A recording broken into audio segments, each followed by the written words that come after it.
இலக்கை நோக்கி டுவர்ட் த கோல் இந்த நிகழ்ச்சிக்கு உங்களை அன்புடன் வரவேற்கிறோம். Praise the Lord. ஆண்டவராகிய இயேசுவின் இனிய நாமத்தில் உங்கள் எல்லாருக்கும் இந்த புதிய நாளிலே அன்பின் வாழ்த்துக்கள். தானியேல் தீர்க்க தரிசன புஸ்தகம் 6ஆம் அதிகாரம் 22ஆம் வசனம். சிங்கங்கள் என்னை சேதப்படுத்தாதபடிக்கு தேவன் தம்முடைய தூதனை அனுப்பி அவைகளின் வாயை கட்டி போட்டார். தானியேல் ஜெபம் பண்ணினான் என்கிற ஒரே காரணத்திற்காக குற்றம் சாட்டப்பட்டு பொல்லாதவர்கள் இயற்றின அந்த சட்டத்திற்கு ராஜா ஒப்புதல் கொடுத்தபடினாலே அவன் சிங்கங்களின் கெபிகளுக்குள் தூக்கி போடக்கூடிய ஒரு சூழ்நிலை ஏற்பட்டது. அந்த சட்டம் பிறப்பிக்கப்பட்டது, அதற்கான பத்திரத்தில் கையெழுத்து வைக்கப்பட்டது என்பதை அறிந்திருந்த போதிலும் தானியேல் தான் முன்பு செய்து வந்தபடியே வழக்கமா 3 வேளை ஜெபிப்பது போலவே அவன் ஜெபித்தான். நடந்தது என்ன? அவன் ஜெபித்தது கண்டுபிடிக்கப்பட்டு அது குற்றம் என்று நிரூபிக்கப்பட்டு ராஜாவே காப்பாற்ற முடியாத ஒரு சூழ்நிலையில அவன் சிங்கக்கெபிகளுக்குள் தூக்கி போடப்பட்டான். ஆனா ஒரு சிங்கமும் அவனை கடிக்கல, அவனை சேதப்படுத்தல. சிங்கக்கெபிக்குள்ள தூக்கி போடப்பட்ட தானியேலுக்கு ஒரு சேதமும் ஏற்படலை. இப்ப மறுநாள் காலையில ராஜா துயர சத்தமாய் அந்த தானியேல் பேரை சொல்லி கூப்பிடும்போது தானியேல் உள்ள உயிரோடு இருக்கிறாங்கிறத கேள்விப்பட்டோன்னு அவனுக்கு ரொம்ப சந்தோஷம். வெளியே அழைத்து வரப்பட்ட தானியேல்கிட்ட கேட்கிறான், என்னப்பா நடந்தது?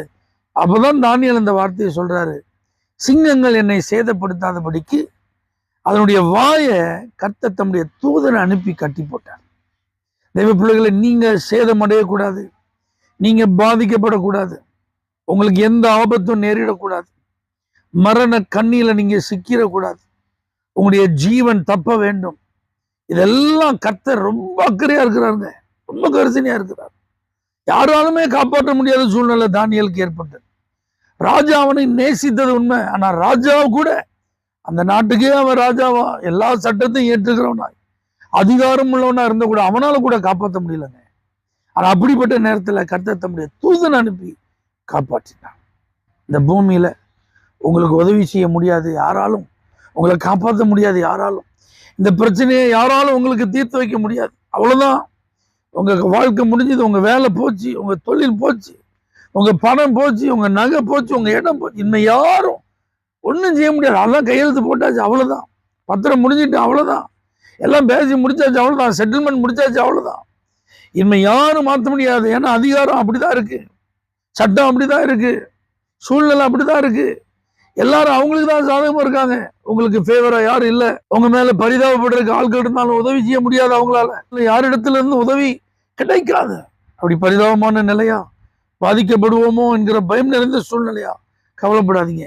சிங்கங்களின் வாய்களை கட்டி போட ஒரு தூதனை அனுப்பின தேவன் இன்றைக்கும் ஜீவிக்கிறார். உங்க பிரச்சனைக்கு தீர்வு கொடுக்க அவரால் முடியும். இழந்ததை திரும்ப பெற்றுத்தர அவரால் முடியும். எத்தனை கையெழுத்து போடப்பட்டிருந்தாலும் அதை கர்த்தரால மாற்றி அமைத்து புதிய சட்டத்தை உங்களுக்காக இயற்ற முடியும்.